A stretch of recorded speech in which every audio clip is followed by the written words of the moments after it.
जागृत जीवन जगुनी जिज्ञासा जागती ठेवूया जगती विषय असो स्थूलाचा सूक्ष्माचा देव वाखरी प्रगती पृच्छा करुनी साधू जिज्ञासेची तशीच परिपूर्ती देवकृपे सर्वांना लाभो इह पर दोहोत श्रेष्ठ गती.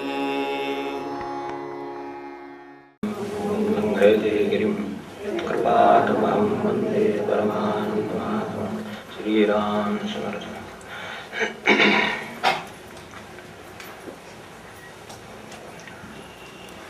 संतांच्या समोर एक योजना ठेवली होती, त्यानुसार आपला महिन्याचा ज्ञानेश्वरीचा आदला रविवार. याच्यापूर्वी आपण भेटलो होतो तेव्हा कृष्णमूर्तींच्या बद्दल स्मरणात्मक आपण काही विचार केला होता. त्यांचा या जिज्ञासेवर आणि प्रश्नावर आयुष्याच्या अंतापर्यंत विश्वास होता. कारण मनुष्य सतत शोधत राहायला पाहिजे आणि त्यासाठी त्याला आपोआपच सावध राहावं लागतं. सावध असणाऱ्या माणसालाच शोधण्याचा प्रश्न येतो आणि प्रश्नही पडतात, नाहीतर काही सावधाला प्रश्न नसतात. तर त्यामुळे झोपी गेलेल्या माणसाला जसे काही प्रश्न नसतात तसं सावध माणसाला प्रश्न असतात, हे बरोबर आहे. आणि त्यांचा त्या प्रक्रियेवर विश्वास होता आणि ते शोधत राहण्यावर विश्वास होता. तर त्यातले एक भाग म्हणून हे आपण सगळे विचार करतो.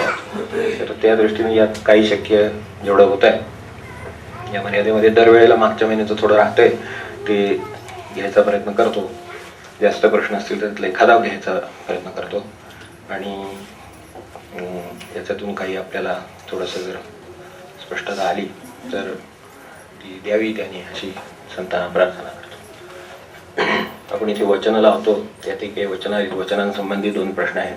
एक इथे आजच वचन आहे त्या संबंधीचा सुद्धा हा प्रश्न आहे की माणूस कृतींचा विचार करतो आणि देव कृती मागील हेतू लक्षात घेतो, असं शिवानंदांचं वचन आहे.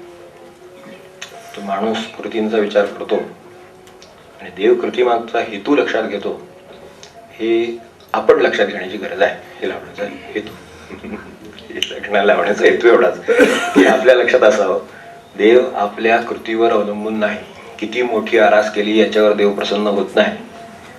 तुमचा त्याच्यासाठी काय करण्याचा हेतू होता त्याच्यावर देव प्रसन्न होतो. हे सगळं आपल्या देव हेतूकडे बघतोय हे लक्षात आलं तर ते बाकीचं लक्षात येईल.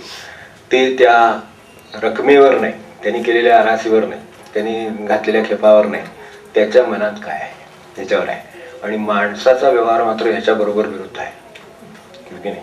ते कसं आहे ते आपण उदाहरणार्थ देणगी आहे तर देणगीचा मनुष्य अर्थ काय करतो, देणगीची रक्कम किती आहे ह्याच्यावर त्याचं दातृत्व किती आहे हे मनुष्य जोखतो. हा मनुष्याचा व्यवहार झाला. परमेश्वराशी जर याचा संबंध बघितला तर त्याचा देणगीतल्या त्यावरनं तो दातृत्व किंवा सद्गुण हे जे सामान्य मनुष्य अर्थ लावतो ते अर्थ परमेश्वर लावित नाही. तर ती कृती पाहत नाही, त्याच्यामागे त्याचा हेतू काय होता. म्हणून महाराजांनी 4 आणे जपून ठेवले होते. आपल्या लक्षात असेल चरित्रामध्ये की तिची भावना महत्वाची आहे. 4 आण्यांना किती रक्कमेला त्या हे आहे, व्हॅल्यू किती आहे बाहेर त्याची ती माहित नाही, खूप कमी आहे हे माहिती आहे. पण त्यांच्या दृष्टीने त्याच्या मागचा भाव केवढा आहे तो महत्वाचा आहे.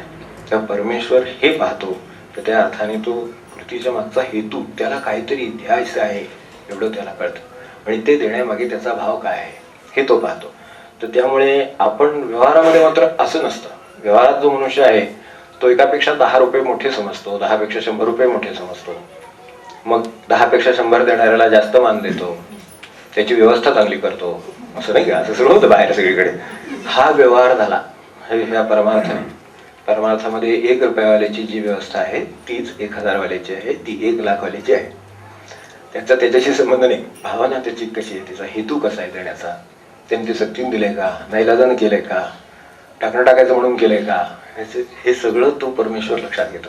त्यामुळे परमेश्वराशी व्यवहार शब्द वापरणं बरोबर नाही, पण परमेश्वराशी जर संबंध आला असेल तर परमेश्वर आपला हेतू लक्षात घेणार आहे हे जर आपण लक्षात ठेवलं तर बरं होईल. देणगीचा विषय आहे किंवा दुसरे आपले व्यवहारातले शोक आहे, तर मनुष्याच्या शोकावरून त्याचं माणसावरचं प्रेम ठरतं. असा आपल्याकडे व्यवहार, हा व्यवहार मनुष्य परमेश्वर ते पाहत नाही. तो त्याच्या मागे काय आहे त्याचा हेतू, या कृतीमागे हेतू पाहतो. किंवा एखादा स्नेही असेल तर स्नेहाची आपल्याकडे कृती काय केली जाते याच्यावर स्नेह किती आहे अवलंबून असतं, हे की नाही. म्हणून तर ते आहेराचं आता असं लिहायची वेळ आहे. पुष्पगुच्छ सुद्धा स्वीकारले जाणार नाही, म्हणजे इथपर्यंत आले लोक आता, तर ठीक आहे, काय असेल त्यांची ती विचारधारा असेल त्याच्या मागे. पण मुळामध्ये त्या पाकिटावर ठरायला लागले संबंध, असं काहीतरी व्हायला लागलं. हे कृतीवर मनुष्याला जाण्याची सवय आहे, भगवंताला अशी सवय नाही. त्यामुळे आपण तेवढं लक्षात ठेवून निदान भगवंताशी संबंध ठेवताना तसा ठेवला तर बरं होईल. किंबहुना व्यवहारात सुद्धा हे असं लागू झालं तर आणखीन बरं होईल की आपले हेतू शुद्ध असावेत. कृती जेवढी जमेल तेवढी करावी, जेवढी चांगली जमेल तेवढी करावी, पण त्याच्यापेक्षा कृतीला मर्यादा आहे. हेतू तुम्हाला सगळं जग द्यावं असं वाटत असेल, घर द्यावं असं वाटत असेल, हे शक्य आहे. तुम्हाला देताना काय जमेल, देताना फार तर एखादं फूल जमेल, त्याला सगळी बाग द्यावीशी वाटत असेल, पण त्याला त्या क्षणी त्यातलं फूल जमेल. तर परमेश्वर तुम्ही बाग दिल्याचं फळ तुम्हाला देईल, कारण तुमचा हेतू बाग देण्याचा होता. तुम्ही फूल दिले मान्य, कारण ते व्यवहारात तुम्हाला तेवढंच शक्य होतं. तर हे जसे व्यवहार किंवा हा जसा भगवंत पाहतो आहे, तर तसं आपण आपल्या हेतूकडे पाहावं की करतानाच्या कृतीमध्ये ते हेतू आहेत का, तर आपल्याला अधिक चांगल्या कृती करता येतील असं वाटतं. त्यानंतर दुसरं आहे ते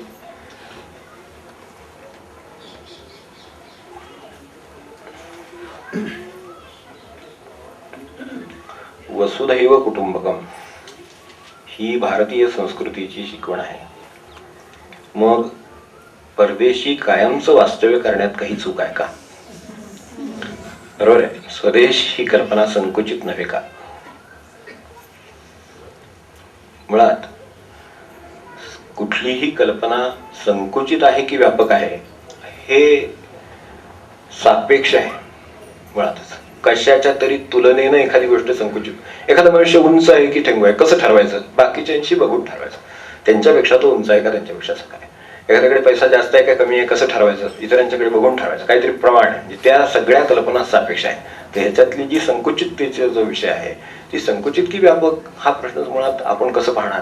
तसं पाहायला गेलं तर मी ही जी मुळामध्ये स्वतः आपण स्वदेश ही कल्पना संकुचित आहे असं इथे आता म्हणण्याचा भावार्थ आहे. पण स्वदेश ही कल्पना संकुचित आहे तर आहे मान्य आहे, पण कशाच्या तुलनेने जेव्हा विश्वाचा विचार करेन तेव्हा स्वदेश ही कल्पना संकुचित. तेव्हा मी विश्वाचा विचार करतो त्यावेळेला, तेव्हा स्वदेश संकुचित.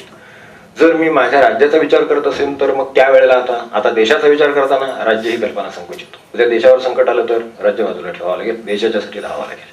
उद्या त्याच्याही खाली आलं तर ते राज्यावर आलेले असेल, आपण आपल्या शहराचा अभिमान धरून बसलेले असू तर मग त्यावेळेस शहरी कल्पना संकुचित आहे. आता कशाच्या संदर्भात काय संकुचित आहे हे महत्वाचं आहे. त्यामुळे संकुचितता ही मुळातच गोष्ट तुम्ही कुठलं तरी दुसरं समोर आणल्याशिवाय ठरणार नाही. तर आता विश्व समोर आणलं तर स्वदेशी कल्पना संकुचित हे बरोबर. आता वसुधैव कुटुंबकम हे म्हणण्यामागे त्यांचा भावार्थ काय असावा, मुळात कुटुंबकमचाच भावार्थ काय असावा. त्याच्यात संबंध वसुंधरा म्हणजे पृथ्वी हे कुटुंब आहे असं मानलेलं आहे. तर पृथ्वी हे कुटुंब आहे असं म्हणताना मुळात कुटुंब म्हणजे काहीतरी आहे असं आधी भारतीय संस्कृती मानते. ते आपण मानतो का? कुटुंब आहे ही कल्पना आपण मानतो का? होय की नाही? आई वडील वृद्धाश्रमात जायची वेळ आली म्हणजे कुटुंब मानतो का आपण, असा प्रश्न आहे. तर हे कशातून आलेलं आहे मुळात, तर मुळात आधी कुटुंब मानतो का. तर कुटुंबाची आपली कल्पना काय आहे? प्रेमाच्या एका धाग्यानं कर्तव्य कर्म करण्यासाठी आनंदाने एकत्र आलेला एक समूह म्हणजे कुटुंब असं मी समजतो साध्या भाषेमध्ये. प्रेमाच्या धाग्यानं कर्तव्यार्थ आनंदाने एकत्र आलेला समूह म्हणजे कुटुंब आहे. तर आता तो मुळात प्रेमाच्या धाग्याने आलेला आहे, तो कर्तव्यासाठी आलेला आहे, तो आनंदाने आहे, हे जर असेल तर आधी मुळात कुटुंब आहे. आता पृथ्वीच्या संदर्भात हा विचार मांडलेला आहे, म्हणजे परदेशाच्या संदर्भात. आता जरा हे उंच उंच नेऊन आपल्या कुटुंबाचा आधी विचार करू आपण की असं कुटुंब आपलं आहे का, तर हे मुळात कुटुंबाला लागू झालं. माझ्या कुटुंबामध्ये मी कर्तव्याने वागतो का, मी प्रेमाने वागतो का, प्रेमाच्या धाग्याने आलोय का, आनंदाने राहू शकतो का, हे सगळं झालं तर मी आधी कुटुंबाच्या पातळीवर तरी निदान कुटुंब म्हणून जी कल्पना भारतीय संस्कृतीने मांडली ती आधी करतोय असा अर्थ झाला. ते जर मी करत नसेल तर पुढची वसुदैवाचा तर प्रश्नच नाही आहे काही. कारण दुसरं कुटुंब शेजारी आहे, तिसरं कुटुंब नातेवाईकांचं आहे, आणखीन कोणाचं कुटुंब आहे, अशी करत करत तुमची ती कुटुंबाची कल्पना जशी ही आपल्या शहरापासून आपल्या घरापासून व्यापक होत होत ते राज्य देश करत विश्वापर्यंत जाणार, तसं हे कुटुंब व्यापक झाल्यावर मग वसुधैव कुटुंबकम हे मान्य आहे. ज्या वेळेला हे मान्य असेल तेव्हा ते मान्य आहे. त्यामुळे हे जर प्रथम गोष्ट आपली जर बरोबर असेल तर मग तिचा जो विस्तार आहे तो बरोबर असेल. मग त्या विस्तारामध्ये शेवटचा टप्पा त्यांच्या दृष्टीनं आज दिसणारा म्हणजे वसुंधरा संबंध पृथ्वी म्हणजे विश्व, हे सगळं एक कुटुंब आहे असं मानलं तर ते बरोबर आहे. कारण तो आपल्या विचारांचे जास्तीत जास्त विकास किती होऊ शकतो, आपल्या कल्पनेची आदर्श किंवा विधायक झेप केवढी जाऊ शकते हे सांगतो. आज दोन पंथांचं नाही पटत, दोन घरांचं नाही पटत, अशी परिस्थिती आहे. अशा वेळेला आपण हा विचारासंबंधी काय आपलं म्हणणं आहे? मग आज दोन घरांचं पटत नाही, दोन माणसांचं पटत नाही, घरातल्या दोन माणसांचं पटत नाही, तर मला सांगा कुटुंबाच्या मूळ कल्पनेवरच आघात आहे. तर वसुदैवाची आपण भाषा करू शकू का, किंवा ते शब्द पोकळ राहतील की नाही हा विचार आपण करावा. तर हे त्यातलं महत्वाचं आहे. हे सगळे पार्श्वभूमी जर आपली कुटुंबाची बरोबर असेल तर मग वसुधा हे कुटुंब आहे हे अत्यंत बरोबर आहे आणि त्यात काही दुमत नाही. आता मला सांगा, ज्या वेळेला आता ह्यातला जो प्रश्न आहे आणि हा प्रश्न आज खूप म्हणजे जास्त प्रमाणात यायला लागला म्हणून हा समोर आलेला आहे, हे खरं आहे की कायमचं परदेशात वास्तव्य करण्यामध्ये काही चूक नाही. कारण का भारतीय संस्कृतीची शिकवण अशी की वसुदैव कुटुंबकम. आता कुटुंबातली माणसं जी आलेली आहेत ती कर्तव्याने आलेली आहेत, प्रेमाने आलेली आहेत, आनंदाने राहतात, हे सगळे आपण त्याचे काही बघितले. आता जे परदेशात जाऊन कायमचे राहू इच्छितात, नुसते जातात ते आहेतच आणि कायमचे जातात ते आहेत, त्यांच्याबद्दल विचार करू तर कायमचे जाणारे प्रेमाने गेलेले किती, कर्तव्यासाठी गेलेले किती, आनंदाने राहणारे किती हा विचार करू. म्हणजे ते कशासाठी गेलेले आहेत नक्की, त्यातले पैशासाठी गेलेले किती, संपत्तीसाठी गेलेले किती, संधी मिळते म्हणून गेलेले किती, उपभोग जास्त मिळावेत म्हणून गेलेले किती, आसक्तीपोटी गेलेले किती, मोठेपणापोटी गेलेले किती, हे सगळे मला करा. म्हणजे तुम्हाला वसुदैव कुटुंबकम म्हणून परदेशात जाणारे विवेकानंदांसारखेच सापडतील, बाकी कोण सापडणार? माझ्या दृष्टीने तरी उत्तर एवढंच आहे, बरोबर आहे ना, की असा एखादा महात्मा निर्माण झालेला दिसेल की तो म्हणेल हे सुद्धा माझंच घर आहे, इथे जे कुठे मी काय फ्लोरिडाला आणि कुठे आहे तिथे हे सुद्धा माझंच घर आहे, इथे मी असाच राहू शकतो, जसा मी तिथे राहतो तसा मी इथे राहतो. कारण हे सर्व पृथ्वी मला एकच वाटते, हे सर्व माणसं मला तितक्याच, त्याच्या मागं त्याचं प्रेम आहे, त्याच्या मागं त्याच्या कुटुंब कल्पनेचा विस्तार तेवढा झालेला आहे, त्याला सर्वत्र परमेश्वर दिसतोय. तो त्याच्या फक्त घरामध्ये दिसत नाही, बाहेर सुद्धा दिसतो, नवे जगात कुठेही गेला तरी दिसतो. असं जर असेल तर मग हे वसुदैव कुटुंबकमला अत्यंत बरोबर आहे. कायमचं अगदी सर्वांनी परदेशात राहिलं, सर्वच जण आपल्या देशात कोणतं राहिलंच की नाही का, हीच संस्कृती सगळीकडे लागू झाली, बरोबर, हे सगळे असे राहतील आणि मग हे देशाची कल्पनाच कुसली जाईल. मग आपण खरा विचार जर केला तर लक्षात येईल की ज्या वेळेला वसुदैव कुटुंबकम ह्या ज्या संस्कृती भारतीयांनी मांडली किंवा त्यांनी प्रत्यक्ष तसा अंमल करून दाखवलेला आहे, असे भारतीय आहेत किंवा असे काही महात्मे इतरही ठिकाणी असतील, तर ते जे आहेत ते या देशाच्या सीमा सुद्धा पुसून टाकतात. कृष्णमूर्ती नॅशनॅलिटी इंडियन लिहित नसत, नॅशनॅलिटी लागू नाही म्हणायचं मला, कुठल्याही देशाचा पंथाचा नाही, मी कोण आहे, मी व्यक्ती आहे, इंडिव्हिज्युअल. आता विषय निघाला म्हणून सांगतो, वी आर नॉट इंडिव्हिज्युअल असं ते म्हणायचं. कारण मुळात इंडिव्हिजिबल आहे तो, एकत्व त्याच्यातच नाही आहे. तो इंडिव्हिज्युअल कसा असेल, इज पर्सन नुसता फक्त साधी व्यक्ती आहे, तो इंडिव्हिज्युअल नाही. त्या अर्थात त्यांच्या संदर्भात इंग्रजी भाषेचे असल्यामुळे ते त्या भाषेमध्ये बोलले की जो स्वतःच त्याच्यात एवढे वेगवेगळ्या प्रकारचे भेद स्वतःच्याच व्यक्तिमत्वात आहे की तो इंडिव्हिज्युअल कसा म्हणायचा असं, पण ते म्हणायचे की मी इंडिव्हिज्युअल आहे आणि त्यामुळे तो कुठेही गेला तरी इंडिव्हिज्युअलच आहे, तसाच आहे. त्याच्यावर अशा गोष्टींचा कुठल्या आकर्षणांचा कशाचा परिणाम होत नाही. आता परदेशात वास्तव्य करणारे वगैरे यांच्याशी आपण ही सगळी कल्पना ताडून पाहावी, म्हणजे मला वाटतंय आपल्या ज्या गोष्टी आहेत आणि संकुचिततेचा जो मुद्दा आहे तो पण दूर होईल. त्यानंतर एक दोन आणखीन चांगले प्रश्न आहेत की जगात अव्यवस्था, हे वाक्याचं स्पष्टीकरण विचारले, जगात अव्यवस्था किंवा गोंधळ नाही, तुमचं मन निर्माण करतं तेवढाच गोंधळ जगात आहे असं निसर्गदत्ताने म्हटलेलं आहे. तर जगात तर सर्वत्र गोंधळ दिसतो, मग त्यांना काय म्हणायचंय नक्की? निसर्गदत्त असं म्हणाले, बरोबर आहे की जगामध्ये किऑस, अव्यवस्था, गोंधळ असं. तर जगामध्ये अव्यवस्था किंवा गोंधळ नाही, जग व्यवस्थित चालेल आहे, हे मूळ वाक्य त्यांचं बघू. तर तुमचं मन जेवढं निर्माण करतं तेवढाच गोंधळ जगामध्ये आहे असं निसर्गदत्त म्हणतात. तर आपल्याला तर काही असं वाटत नाही जगामध्ये सगळीकडे व्यवस्था आहे वगैरे असं, बराच गोंधळ दिसतो. आपल्याकडे आजूबाजूला पाहिलं तरी कितीतरी गोंधळ दिसतो, तर जगामध्ये तर काय बोलायचंच काम नाही, तर असं आपल्याला दिसतं. तर मग याचं काय, त्यांना अभिप्रेत काय असावं म्हणायचं असं. तर बरोबर आहे, अशा महापुरुषांची म्हणणी ही अगदी अवश्य समजून घ्यायची, त्यातून आपल्याच विचारांचा विस्तार होतो. तर त्याकडे बघण्याचे दृष्टिकोन, हा जो केऑस किंवा त्यांनी जो गोंधळ किंवा अव्यवस्था असा जो शब्द वापरलेला आहे, तर त्यात त्यांना काय अभिप्रेत आहे त्याच्याकडे बघण्याचे एक 2-3 दृष्टिकोन सांगतो. की आज परिस्थितीमध्ये बाहेर गोंधळ दिसतो म्हणजे काय आहे, तर अव्यवस्था आहे, न्याय राहिला नाही, अमकं नाही, पण बाहेर कशाही घटना घडतात, अमकं तमकं सगळं, हे जे सगळं आहे ते सगळं गोंधळाचं स्वरूप आहे. म्हणजे यामुळे गोंधळ आहे असं आपण म्हणतो सगळं. तर याला एक पहिलं परिमाण काळाचं बघून, एक 500 वर्षापूर्वी ज्ञानेश्वरांच्या काळात, ज्ञानेश्वरांच्याकडे 700 वर्षापूर्वी बघा, तर तिथे पण असाच समाज होता. त्यावेळेस काय, गोंधळाची निर्माण करणारी केंद्र वेगळी होती, कारणं वेगळी होती, पण अव्यवस्था आणि गोंधळ या अर्थाने पाहिलं तर तसाच होता. म्हणून तर त्यांच्यावर एवढा मोठा अन्याय होऊ शकतो. काहीतरी व्यवस्था होती, तिने अन्याय केला, काहीतरी व्यवस्था होती, तिने गोंधळ निर्माण केला. हे त्यावेळेला झालंच ना, 700 वर्षापूर्वी झालं, ते तुकोबांच्या वेळेला झालं, ते समर्थांच्या वेळेला झालं. 1000 वर्ष मागे गेलं तर आणखीन तरी ते तसंच आहे. आपण महाभारताचं चित्र पाहिलं तर काही गोंधळ कमी आहे? महाभारतातला गोंधळ नको असं म्हणायची वेळ येईल एवढा गोंधळ महाभारतामध्ये आहे, तसा विचार केला तर आता तिथे व्यवस्था पण आहे, तिथे गीता पण आहे, असं पण आहे. जे हे सगळं चित्र तसा विचार केला तर आणखीन एक 2000 वर्षापूर्वी आणि 5000 वर्षापूर्वी आपण रामायणाच्या काळात जावा आणि त्याच्या पलीकडे जावा, कुठे जाल तिथे एक साधारण हा जगाचा मिक्स म्हणतो मी याला. साध्या भाषेत आपल्याकडे ते आईस्क्रीमचे मिक्स असतात ना, आता सध्या सीझन पण आहे, तर त्याचे वेगवेगळे मिक्स करून खायला माणसाला आवडतं, हो की नाही?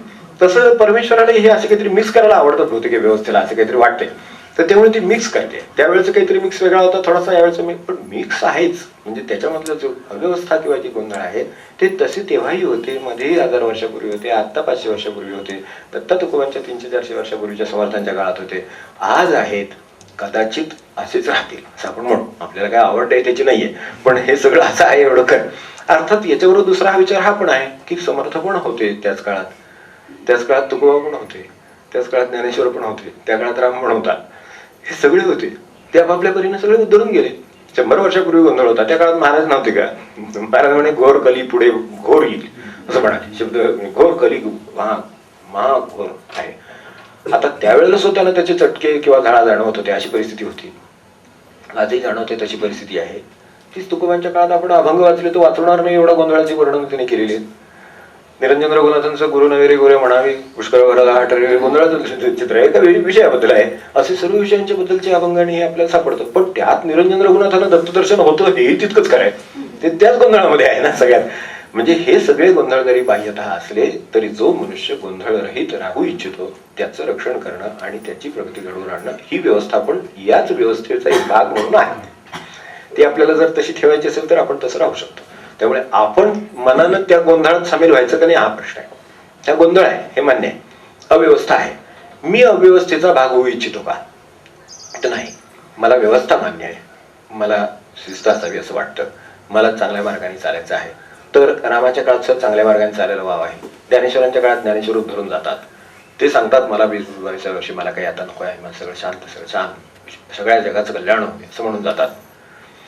किंवा समर्थांच्या काळात ते सुद्धा सगळ्यांचं धरून घेऊन जातात. हे सगळ्या काळामध्ये सगळे लोकही आहेत आणि त्यांना धरून असलेले लोकही उतरून गेलेले आहेत. असे कित्येक 100 वर्षापूर्वीचं स्वामींच्या काळातलं किंवा विवेकानंदांच्या काळातलं पाहिलं तर ते विवेकानंद असं कार्य करून जाऊ शकतात याच गोंधळाच्या सगळ्या जगाच्या आणि भारताच्या सगळ्या परिस्थितीवर सुद्धा, तशाच पार्श्वभूमीवर सुद्धा 100 वर्षापूर्वी ते 40 वर्षात आपलं अलौकिक कार्य करून जाऊ शकतात.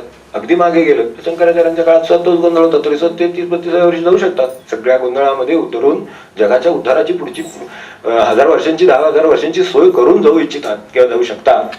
हे सुद्धा या व्यवस्थेमध्येच आहे. त्याचा अर्थ आपल्याला मार्ग बंद नाहीये. बाहेर किती गोंधळ असला तरी चांगले मार्ग व्यवस्थित आहेत.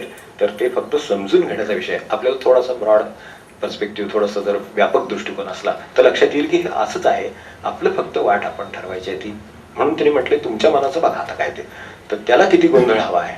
आता काही काही वेळेला कसं असतं, आपल्यालाच अशांततेची आवड असते. असं म्हटलं विनोबा म्हणायचे की आपण कोणाच्या बाजूचे आहोत, आम्हीच गोंधळाच्या बाजूचे असलो तर मग हुरी होत, आपण पण मिरवणुकीत सामील व्हायचं. तसं आहे तर कारण काय शेवटी आपल्याला त्याची आवड आहे म्हटल्यानंतर मग गोंधळाचे पार्ट आपण होऊ शकतो, ते तुमच्या मनाचं काम आहे. मग ते करणार असेल तर त्याला करू दे, तर तसं तुमची इच्छा असेल तर करू, नसेल तर तुम्ही तटस्थ पण राहू शकता आणि शांतपणे जगू शकता. हे एक आहे, हा एक दृष्टिकोन झाला.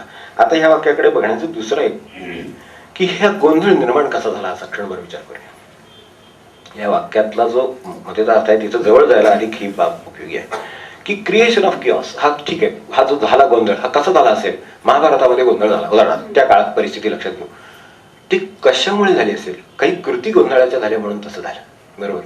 कृती कशामुळे झाल्या? मनामुळे झाल्या. म्हणजे मन गोंधळलेलं होतं. आता मनाला समजा लोभ आहे, तर लोभाची कृती बाहेर होणार, लोभाच्या कृतीमुळे गोंधळ निर्माण होणार, आसक्ती निर्माण झाली. एखाद्या ठिकाणी एखाद्या माणसाला पाहिजे एवढी आसक्ती निर्माण होईल की सगळा पैसा जगाचा मला पाहिजे म्हणतो. आता आपल्याकडे भूमीची आसक्ती निर्माण होते, हुकुमशाही निर्माण होतात, अव्यवस्था आणि गोंधळ निर्माण होतो, मग पुढे कितीतरी डिजनरेशन होतं. हे सगळं कशातून झालं? तर हे सगळं मूळ पुन्हा मनातूनच झालेलं आहे. तर तुमच्या मनाने जो गोंधळ निर्माण केलेला आहे, तुम्ही म्हणजे या ठिकाणी यू ऑल पर्सन्स युनिव्हर्सल वाक्य आहे की सर्व मनात, सर्व मन अशा अर्थाने सगळ्या मनाने मिळून जगामध्ये जो गोंधळ केलेला आहे तोच खरा गोंधळ आहे. बाकी जगामध्ये गोंधळ काही नाही खरं म्हणजे. आता ते झाड उगवतं, त्याला पाणी मिळतं, ते जगतं, ते फुल देतं, फळ देतं, हे कुठे गोंधळ आहे जगामध्ये? काही गोंधळ नाही आहे. पण आम्ही मात्र तोडणार, मोडणार, ते हे करणार, ते कच्चीकरण करणार, झाडांचं करणार. आता ते हे आपल्या, कारण आपल्या काही कल्पना आहेत त्यानुसार त्याला आपल्याला वळण द्यायचे. आम्ही त्या झाडांचे, ह्या फुलाला, तांबड्या फुलाला पिवळं फुल येईल का, ह्याच्या झाडाला ते येईल का, हे कोणाचं आहे? It's all our creation. म्हणजे आपलं म्हणजे आपल्या मनाचं. म्हणजे तुमच्या मनाने जेवढा गोंधळ जगामध्ये निर्माण केला तेवढाच गोंधळ जगामध्ये आहे. बाकी जगामध्ये काही गोंधळ नाही. परमेश्वराची व्यवस्था अत्यंत चांगली आहे आणि तिच्यात असे काही नाहीये. तेव्हा मनाचे दंभ, लोभ, स्वार्थ, आग्रह, अपुरेपणा, काही म्हणा, या सगळ्यामुळे गोंधळ निर्माण झालेले आहे. तर हे मन या अर्थाने सर्वांसाठी आहे की आपली मनच हे बाहेरचे गोंधळ निर्माण करतात. तर लोभ निर्माण व्हायला, 1000 माणसांना लोभ उत्पन्न झाला म्हणून लोभामुळे निर्माण होणारी अशांतता निर्माण झाली सगळीकडे. आता अशांतता हा गोंधळाचा भाग आहे, बरोबर आहे, पण 1000 माणसं लोभी झाली म्हणून ही अशांतता निर्माण झाली. म्हणजे ती मन लोभी झाली म्हणून हे झालं. म्हणून आपल्या मनाने निर्माण केलेले गोंधळच आहे.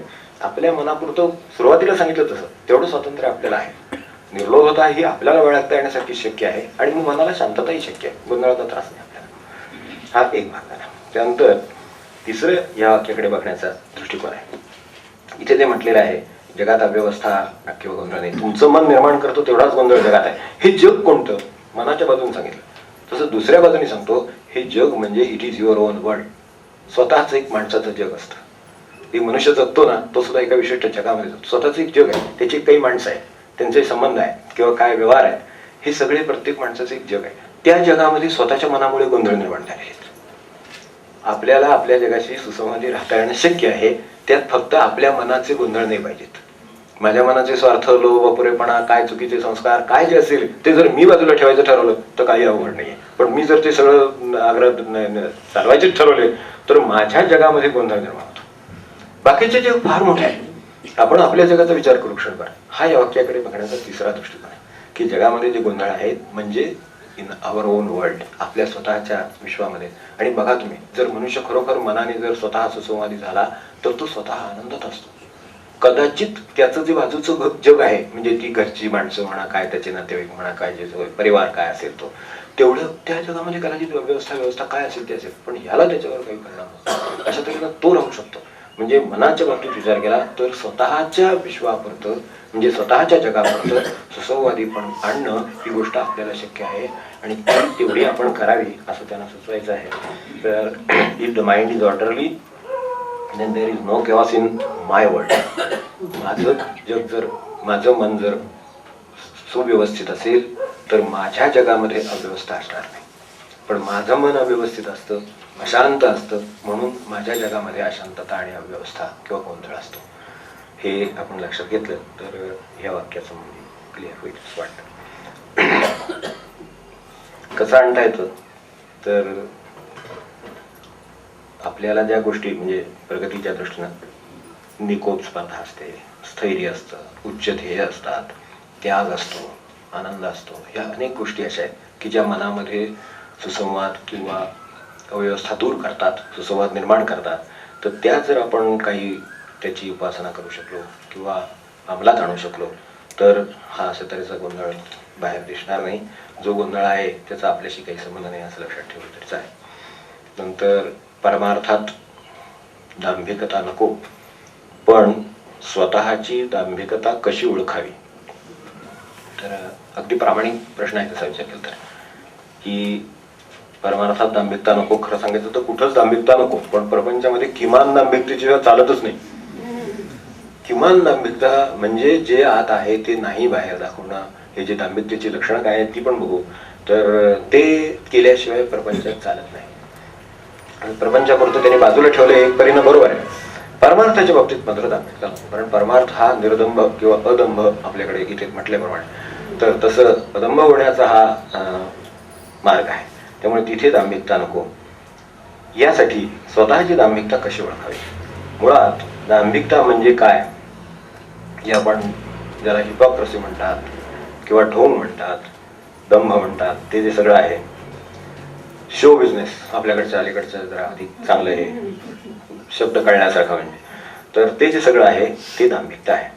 तर आपण दांभिकतेचं समजा एक 2-3 मुद्दे पाहिले तर असे आहेत की गुणांच्या बाबतीत उदाहरणार्थ दंभ काय आहे, तर गुण जाणून बुजून लक्षात यावे असं वागणं किंवा त्यासाठी काहीतरी करणं म्हणजे दंभ आहे. ज्ञानेश्वरीची व्याख्याला धरूनही सांगतो, ज्ञानेश्वरांचं म्हणणं पण सांगतो. दोष जाणून बुजून लपवावेत असं वाटणं आणि त्यामुळे त्यासाठी काहीतरी करणं म्हणजे दंभ आहे. गुण जाणून बुजून लक्षात यावेत असं वाटणं प्रदर्शन आहे ते गुणाचं, तर ते करणं म्हणजे दंभच आहे. आणि इकडे दोष लक्षात येऊ नयेत म्हणून असं वाटणं आणि त्यानुसार काही करणं हाही दंभच आहे. उलट याच्या उलट दंभाची बाजू आहे की सत्कर्म किंवा सद्गुण किंवा साधनं ही न दिसावीत म्हणून काही करणं हा दंभावरचा उपाय आहे. दान आहे तर ते कळू नये हा दंभावरचा उपाय आहे. तर स्वतःची आपली मनस्थिती याच्यात नक्की कुठे आहे ती बघावी. या सगळ्यात आपण कुठे म्हणजे दंभाचे आपल्याला ओळखता येईल की एक गुण आहे. तरी ज्ञानेश्वरीची 3 उदाहरणं आहेत छान याच्या संबंधी, तर ती आपण समोर ठेवायला हरकत नाही. वाचेचा चौबारा, घातलिया धर्माचा पसारा. वाचेच्या चव्हाट्यावर आपण केलेल्या धर्माचा पसारा मांडून ठेवलेला आहे असं बरोबर. वाचेच्या चव्हाट्यावर, आपल्या वाचेच्या चव्हाट्यावर म्हणजे आपण केलेला धर्म वाचेच्या चव्हाट्यावर मांडलेला आहे. म्हणजे इतकी चव्हाट्यावर जेवढी वाचा चालते माणसाची, तशी वाचा स्वतःच्या त्या गुणाबद्दल धर्माबद्दल चाललेली आहे. असं जर असेल तर ते दंभात मोडतं असं त्यांचं म्हणणं आहे. काय करायची गरज नाही आहे. तर स्वधर्म वाघध्वजी बांधणे असं सुद्धा दुसरा त्याच्याच वाचेला, तरी वाचेचा दंभाचा खूप संबंध आहे म्हणून त्यांनी ते वाचेला जास्त हे दिलेले आहे. स्वधर्म वाघ ध्वजेला बांधलेला आहे असं म्हटलंय. स्वधर्म पालन आहे पण वाघ ध्वजेवर आहे, मी कसा वागलो वगैरे वगैरे. तर ते जे काय असं त्या प्रसंगात मी कसं केलं अमका तमका, तर ते नाही. स्वधर्म वाघ ध्वजे. स्वधर्माची मांगळी बांधे वाचेच्या पिंपळी. हे काय आहे याच्या मागे एक दृष्टांत आहे दुसरा. पिंपळाची मुंज घालतात, माहिती असेल पिंपळाची मुंज घालतात. ते बाहेरून ती मुंज झाली हे कळावं म्हणून तो दोरा बांधलेला असतो. तर ती मुंज झाली हे कळावं म्हणून दोरा बांधलेला असतो. तो बांधलेला दोरा म्हणजे ती मुंज झालेली हे दाखवण्यासाठी केलेलं हे आहे, प्रदर्शन आहे. दंभामध्ये हे सगळं आहे. मी जप करतो हे सांगण्यासाठी त्याच्या हातात माळ. आता आपल्याशी संबंध बघा, हे सगळं तत्वज्ञान झालं, ठीक आहे, याच्या मागची भूमिका झाली. तर माझा जप चालू आहे यासाठी जर एखाद्याची माळ असेल तर ती दंभाची आहे. त्याच्यामुळे माळ असतेच म्हणून ती आहे, तर ते दंभाचा भाग नाही. स्वतःची दांभिकता कशी ओळखावी आपल्या समोर तो प्रश्न आहे. तर माझी दांभिकता कशी ओळखता येईल, तर हे मला दाखवण्यासाठी माझं आहे की माझं हे खरं आहे, त्याचं खरंच जप चालू आहे आणि नेहमीच माळ असते म्हणून ते आहे असं आहे का ती आता लोक आले की हातात घेण्यासाठी आहे. आपण जसं बेल वाजली की आपले अपिअरन्स खूप बदलतात लगेच. बेल वाजली तो दंभ. थोडक्यात दंभाची व्याख्या. तर आपली दांभिकता कशी ओळखावी, तर गुरूंची बेल वाजली तर शिष्याचा जो अपिअरन्स बदलेल तो त्याचा दंभ. परमार्थाच्या दृष्टीने विचार करू आपली स्वतःची परमार्थाबद्दलची दांभिकता कशी ओळखावी. समजा गुरु याचे ठरले तर आपण घरामध्ये काय काय मांडून ठेवू, कसे कसे राहू, तो दंभ. गुरु याचे माहित नाही तरी सुद्धा तुमच्या इथे घरामध्ये आलेले आहेत आणि तुम्ही जसे राहतात तसे तुम्ही आहात अशा अवस्थेत ते आले समजा. तर ते तुम्हाला जर बरोबर वाटत असेल तसंच जर तुम्ही उरलेले दिवस असाल तर काय प्रश्न येतो, ते खरं. आणि हे येणार आहेत कळवल्याप्रमाणे आहे त्याप्रमाणे सगळी मांडामांड, सगळी शांतता सगळीकडे, एकदम एकमेकांची सगळे सौजन्य सत्ता वगैरे ते तर आलं सगळं. आता काय सांगित नाही, वेळ पण नाही एवढा आपल्याला. एक दोन प्रश्न होणार हे सगळे झाले. यात एक साधने संबंधित चांगला प्रश्न आहे, तेवढा आजच्या मर्यादेमध्ये आता बसेल. आणि अजून हे जे राहिलेले प्रश्न नंतर घेतो. परगावच्या मंडळींना हे आहे स्वातंत्र्य आहे की त्यांनी कार्डावर जरी प्रश्न टाकला तरी आम्ही ते कार्ड त्या ह्याच्यात टाकू. आणखी त्यांनी कोणाला फोनवर कळवलं आणि टाकायला सांगितलं तरी चालेल, कारण ती मंडळी इथे शनिवारीच एकदम येणार ज्ञानेश्वरीच्या वेळेला. त्यावेळेला आता आम्ही अगदी शेवटच्या क्षणी सुद्धा हे उघडून बघितलेलं आहे परत एकदा येताना की आणखीन काय प्रश्न कोणी आत्ताच्या आत्ता टाकलाय का. आता आत्ताच्या आत्ता पण एक प्रश्न आहे, तर असे 2 प्रश्न होते. तर तसं होऊ नये म्हणून त्यांना आधी सुद्धा त्यांनी टाकलं तरी चालेल. महिन्याच्या शेवटच्या ज्या शनिवारी आपलं हे ठरले त्यावेळेला ते आपण होऊ. तर एक चांगला साधने संबंधीचा प्रश्न आहे. निवासी साधक किंवा साधन शिबिरात एक साधक म्हणून समाविष्ट होण्यापूर्वी काय प्रिकॉशन घ्याव्यात, म्हणजे साधनेमध्ये किंवा उपासनेमध्ये क्वालिटी येईल. छान, चांगलं आहे, बरं वाटलं ऐकून सुद्धा आपल्याला बरं वाटलं असेल की असा प्रश्नाचा विचार करण्याची गरज आहे. ही गोष्ट खरी की इथे आता निवासी साधक तुम्हाला माहिती असेल, इथे 2 दिवस लोक येऊन राहतात आणि 48 तास इथे उपासना करतात आणि ते आमच्यावर मोठे उपकार करतात की अशा तऱ्हेची उपासना ते करतात. तर तेच त्याला निवासी साधक या अर्थाने ते म्हटलेले. त्यांना ते माहिती असेल, त्यांना विषय माहिती नसेल त्यांना तो समजू शकेल. तर अशा अर्थाने 48 तास इथे राहून आपण उपासना करावी असं जर एखाद्याला वाटलं आणि त्यांनी नाव नोंदवलं असेल तर तो इथे येतो, मनापासून साधन करतो. तर हे करताना त्यांचं म्हणणं की काही प्रिकॉशन आपण घ्यावी का. तर बरोबर आहे. आपल्याला आठवत असेल तर भुकुमच्या शिबिरामध्ये आपण काय घेऊन आलो आहोत असा तऱ्हेचा एक विषय आपला झाला 2 वर्षापूर्वीच्या शिबिरात. बरोबर जेवढं भावंड घेऊन आलो तेवढं आपण घेऊन जातो, तसं आहे. तर तसं ह्याच्यात प्रिकॉशन्स विचारले ती गोष्ट चांगली आहे. तर माझ्या दृष्टीनं प्रिपरेशन्स आर द प्रिकॉशन्स. त्यासाठी आपण तयारीत असणं ही त्यातली सर्वात मोठी प्रिकॉशन आहे की आपण कशासाठी निघालेले आहोत याच्या तयारीत असणं. मनुष्य गावाला जायला किती दिवस राहणार यानुसार त्याची एक तयारी असते. बॅग भरतो, काय वस्तू लागतात, अमकं तमकं, तिथे काय काय असेल नसेल त्यानुसार तो काय करणार हे सगळं त्याचं ठरतं. ही त्याची पूर्वतयारी आहे, प्रिपरेशन आहे त्याची. तर तशी माझी साधनेला येताना काही प्रिपरेशन असते का, ती कोणकोणती असू शकेल आणि ती आपल्याकडे आहे का. तर इथे काय वातावरण असेल, आपण अगदी समजा गोंधळाला गेलेले आहात किंवा आणखीन कुठे गेलेले आहात, काय गडावर गेले आहात, काय आपले काय उपासनेचं ठिकाण असेल. आता इथे निवासी साधक आपल्या संबंधी प्रश्न आहे, आपण आपला विचार करू क्षणभर. तर इथे समजा निवासी साधक म्हणून यायचं तर 48 तास त्याला उपासनेसाठी स्वातंत्र्य आहे, उपासनेसाठी सोय आहे, लौकिक त्याचे सगळं पाणी, चहा पाणी, अंघोळ काय ते ती व्यवस्था आहे, हे सगळं त्याच्यासाठी ठेवलेलं आहे. आता फक्त त्यांनी त्याचं काम करायचं आहे. तर इथे वातावरण कोणतं आहे याचा आपण पूर्वी विचार करून आलो आहोत का. का इथं आल्यावरच आपल्याला कळलं की इथं 48 तास शांतता आहे आणि ती आपल्याला पाळायची वगैरे असं नाही. त्याची पूर्वतयारी आहे. तर ती जशी गावाला जातानाची पूर्वतयारी आहे तशी या वातावरणाची पूर्वतयारी. तर त्यामध्ये आपल्याला या संतांच्याकडे पाहिलं तरी सत्संग होणार आहे ह्याची मनाची तयारी माझी आहे का. तर आल्याबरोबरच मी त्यांचं दर्शन घेईन की 21 मंडळींच्या बरोबर मी आता जपाला बसलोय, हे तो पूर्वतयारी करूनच आलेला आहे. एक दिवस गेल्यावर त्याच्या लक्षात आलं इथे 21 जण आहेत असं हे नव्हे. हे तर प्रिकॉशन त्यांनी म्हटलं ते बरोबर आहे.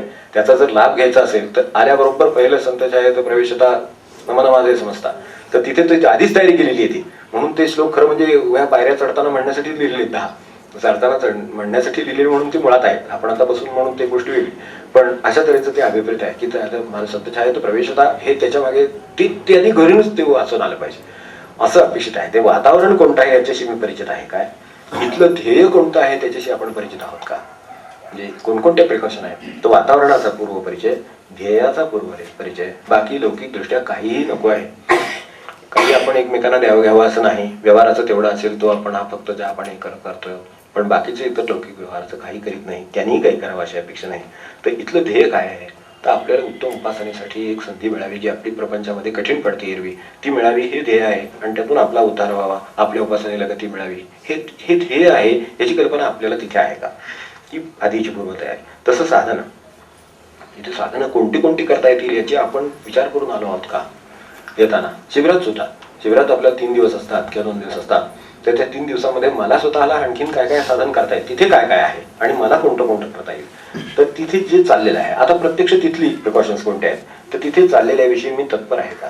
तो श्रवणाच्या मार्गाने तत्पर असतो, पद चालली असेल तर अर्थाच्या मार्गाने तत्पर असतो, उपासना चालली असेल तर वेळेच्या मार्गाने तत्पर असतो, मौन असेल तर वाचा सांभाळून तत्पर असतो. हे सगळं आहे. यात ही जी सावधानता आहे ती सगळी तयारी आहे, तत्परतेची तयारी आहे. आणि काही समजा जर सूचना किंवा काही तिथे एक उपासनेची व्यवस्था असेल तर त्या व्यवस्थेविषयी मी सावध आहे का, तर व्यवस्थेच्या विषयी सावध असेल तर जास्तीत जास्त मी घेऊन जाईन.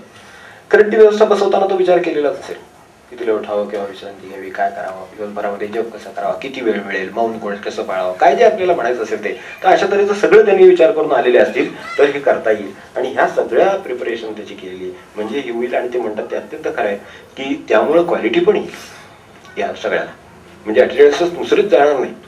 ते एकटा तर मनुष्य 48 तास कधी राहू शकेल, त्याला काय घरात सुद्धा राहायचं ठरवलं तर काय अवघड नाही त्याला.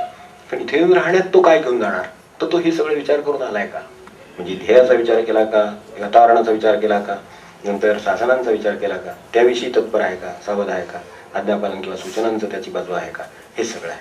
तर अशा तऱ्हेचं जर आपण प्रिपरेशनमध्ये राहू शकलो तर आपण जास्त नक्की कमवून जाऊ, यात शंकाच नाही. म्हणजे एवढं फक्त म्हणतो. आजचे प्रश्न एका वाक्याविषयी होता, पण आता हे काही प्रश्न राहत आहेत ते आता पुढच्या वेळेला घेऊ आणि इथं थांबूया कारण वेळ आपली झाली. चुकल्या कर्मांची करा क्षमा, चुकल्या कर्मांची करा क्षमा, करा क्षमा.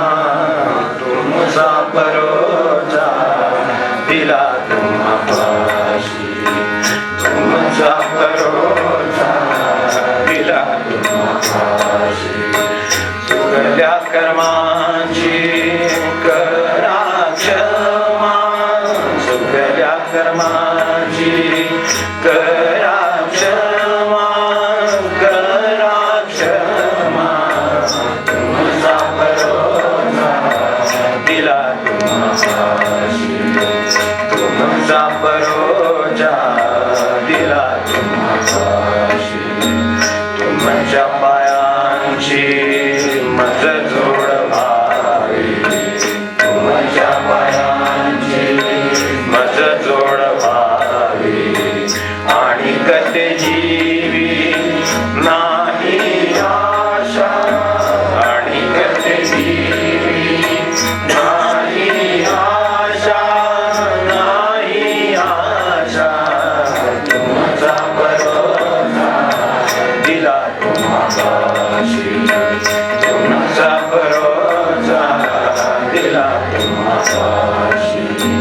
तुम्ही संत जन कृपेचे सागर, तुम्ही संत जन कृपेचे सागर.